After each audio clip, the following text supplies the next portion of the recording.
श्री स्वय नमस्तुभ्यम। आज श्री नंदीश्वर शिव महापुराण की कथा जो बिहार खगड़िया में चल रही है, 6वें दिन की कथा पूर्ण हो चुकी है, जिसमें गुरुजी ने महत्वपूर्ण बात बताए और एक उपाय बताए। यदि किसी कारणवश आपने आज की कथा नहीं सुन पाए तो इस छोटी सी वीडियो से आपको पूरी कथा की जानकारी प्राप्त हो जाएगी। तो बढ़ते हैं पहली जानकारी की ओर। गुरुजी ने कहा, सारे देवी देवताओं को 56 भोग लगता, पर मेरे महादेव को इसलिए नहीं लगते क्योंकि मेरे महादेव पृथ्वी लोक में रहते। महादेव जानते हैं मैं 56 भोग खाऊंगा और मेरे मंदिर के बाहर जो बैठा है कोई भिक्षुक भूखा है तो मेरा 56 भोग बेकार है। जो महादेव की स्तुति करते, महादेव उनको 56 भोग खिला देते पर खुद नहीं खाते। बढ़ते हैं दूसरी जानकारी की ओर। गुरुजी ने कहा, जिसके अंदर पाप भरा होता उसे संत अच्छा नहीं लगता।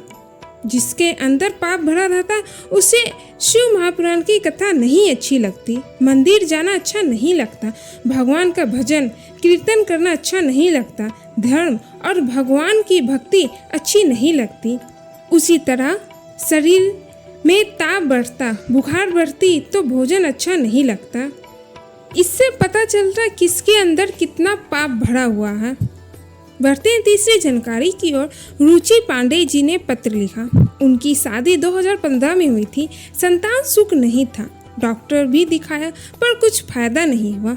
वो कथा सुनना प्रारंभ की और टीवी के सामने बाबा से प्रार्थना की, पशुपति व्रत की, सफ़ेद आंकड़े का प्रयोग की, जल बेलपत्र शिव जी को चढ़ाकर उसका आचमन करना प्रारंभ की। उसने 2 बार पशुपति व्रत किया। बाबा ने उसे 2 पशुपति व्रत का फल दिए। उनके गोदी में 2 संतान दे दिए, एक बेटा और दूसरी बेटी। बढ़ते हैं चौथे जानकारी की ओर। गुरुजी ने कहा, पूरा घर भजन नहीं करता, पूरा घर कथा नहीं सुनता, पूरा घर शिव जी के मंदिर नहीं जाता, कथा में नहीं जाता, पर अपने घर में कोई एक व्यक्ति ऐसा है जो भगवान की भक्ति में डूबा रहता है, भगवान में लगा रहता है, तो समझ ले वो अकेला पूरा घर को पार लगा देगा। बढ़ते हैं 5वीं जानकारी की ओर। गुरुजी ने कहा, मकान देखकर किसी सुंदरता का अंदाजा नहीं लगाए। मकान किसी का भी अच्छा हो सकता। सुंदर बंगले मकान से नहीं होती, सुंदरता दिल से होती है। बढ़ते 6ठी जानकारी की ओर। मनोज कुमार सिंह जी लखीसराय से पत्र लेके आए। उनकी उम्र 52 वर्ष है। उनकी शादी 1989 में हुई थी, पर 34 साल शादी के हो गए पर संतान सुख नहीं। डॉक्टर को भी दिखाएं पर कोई फायदा नहीं हुआ। 2019 में उनकी पत्नी टीवी में कथा सुनी। टीवी के सामने पति पत्नी आसन लगाकर बैठकर कथा सुने, प्रार्थना की, सफ़ेद आंकड़े का प्रयोग करा। दोनों साथ में शिवालय जाते, शिव जी पर जल चढ़ाते और जल का आचमन करते। बाबा की कृपा से उनके घर पुत्र रत्न की प्राप्ति हुई। उनका नाम उन्होंने शिव रखा। बढ़ते 7वीं जानकारी की ओर। आप कुबेश्वर धाम में कंकड़ शंकर की पूजन करिए, पर गुरुजी ने कहा, आप एक गलती करते, वो ना करें। आप कंकड़ शंकर की पूजन करें।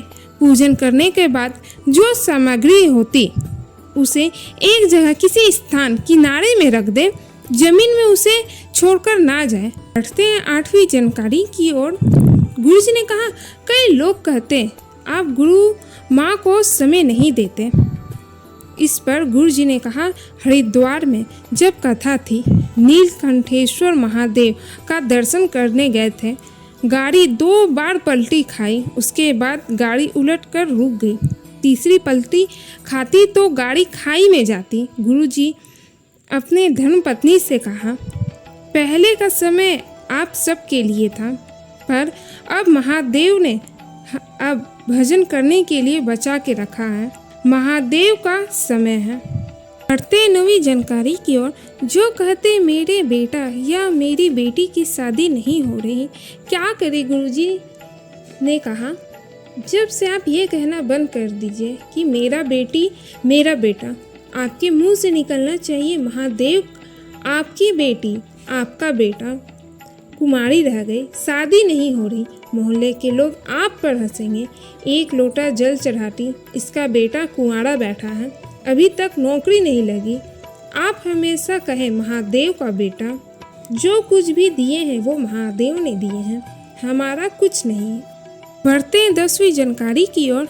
जैसे महादेव पार्वती जी को शिवलिंग में जलाधारी के रूप में रखते हैं, उसी तरह नंदी सुयसा को जिस जगह आप बैठेंगे, बैठने की जगह सुयसा का स्थान कहलाता।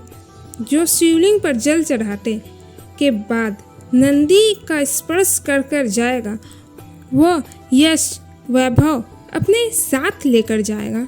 बढ़ते हैं 11वीं जानकारी की ओर।